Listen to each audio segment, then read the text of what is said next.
Chère sœur Judith, sais-tu quoi? Non? L'année passée, en mangeant une pomme, j'ai trouvé à l'intérieur un pépin qui avait commencé à germer. J'avais jamais vu ça, Wow! vraiment. Puis, écoute, je l'ai semé, puis il a poussé un peu. Ah ben! Moi, Hey, c'est incroyable! Vraiment? C'est un petit pépin pressé, ça? oui, Mais apparemment, on dirait qu'il n'y a pas de vie là-dedans. On dirait que c'est mort, que c'est immobile. Et pourtant, tout ce qu'il faut pour produire un bel arbre qui va donner des pommes est dedans. Tout est là. Il manque rien, puis c'est minuscule. tout à fait. Ah, mon Dieu. Ça me fait penser à ce que Dieu a déposé en chacun de nous pour nous donner la vie, en nous donnant la vie. C'est vrai. On va porter des fruits. C'est vrai.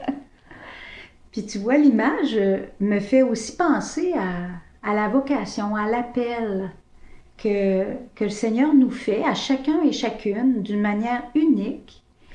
Et puis, si on lui donne les conditions nécessaires, comme accueillir cet accueil-là, cet appel-là, l'écouter, être accompagné, discerner, prier, ben cet appel-là, il va se développer, puis vraiment devenir un chemin de vie.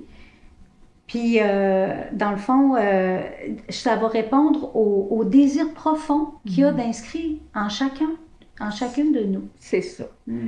C'est ça. Une vocation, au fond, c'est pas seulement dans les travaux qu'on fait, c'est pas seulement dans les activités qu'on a, même si ça va s'exprimer en eux, mais c'est quelque chose de plus. C'est un chemin, comme tu as dit.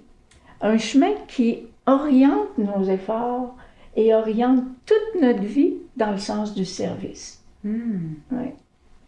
Alors, écouter, accueillir l'appel de Dieu, ben c'est pas seulement une question personnelle, c'est vraiment beaucoup plus profond et ça va plus loin que l'émotion du moment.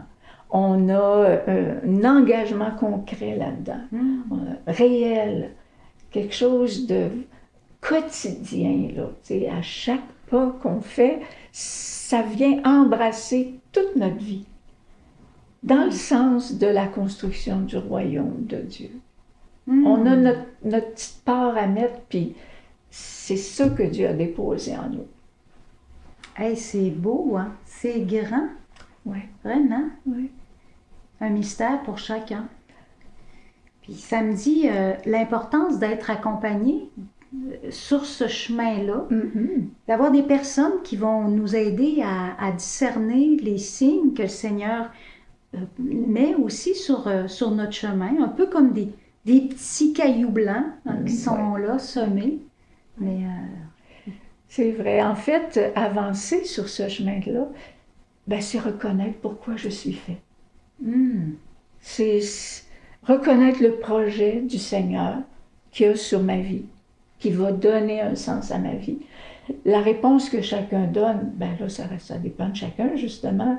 Ça peut être la vie du mariage, ça peut être la vie consacrée, la vie sacerdotale, la vie religieuse.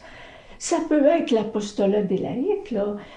Toutes les laïcs qui, au nom de Jésus, vont dans des engagements sociaux, dans des engagements pour la justice, qui vont aider à des organismes humanitaires, qui font du communautaire. Tout ça, c'est une vocation aussi. c'est vrai. Oui. Mais dis-moi donc, qu'est-ce qui est arrivé à ton petit pépin pressé? Mais moi aussi, j'étais pressée. Alors, je l'ai planté très rapidement. Et puis, il a poussé quand même un peu, mais il n'est jamais venu à maturité. Il n'est jamais arrivé à maturité. Ouais. Puis, j'ai appris, dans le fond, qu'il manquait des conditions importantes. Entre autres, un temps de eau froid où il resterait comme un peu en silence. Oui, un temps de dormance au froid, où il prendrait le temps comme un temps de repos. C'est important. Puis c'est comme ça que ça se passe en nature, en quelque sorte. Absolument. Ouais. Puis encore là, on peut faire le lien avec la vocation parce que il y a des conditions nécessaires, puis ces conditions-là qu'on voit dans la nature, ils se répercutent pour voir éclore une vocation. On a besoin d'un temps de silence, on a besoin de noirceur. C'est ça, dormance, hein? Dormir, Oui. faut que ça dorme. Ouais. Puis ça va devenir plus clair après ça. Il y a, dans le discernement d'une vocation, c'est une tâche qui requiert des espaces de solitude, de silence, de prière. Il peut nous parler de façon variée, là, dans la vie de tous les jours, par les gens qu'on rencontre, ceux avec qui on vit, les activités qu'on fait, mais on ne peut pas se passer d'un temps de silence dans la prière ou de prière dans le silence. Ah, c'est bon. Mais c'est de parler avec Dieu, c'est ça qui est important.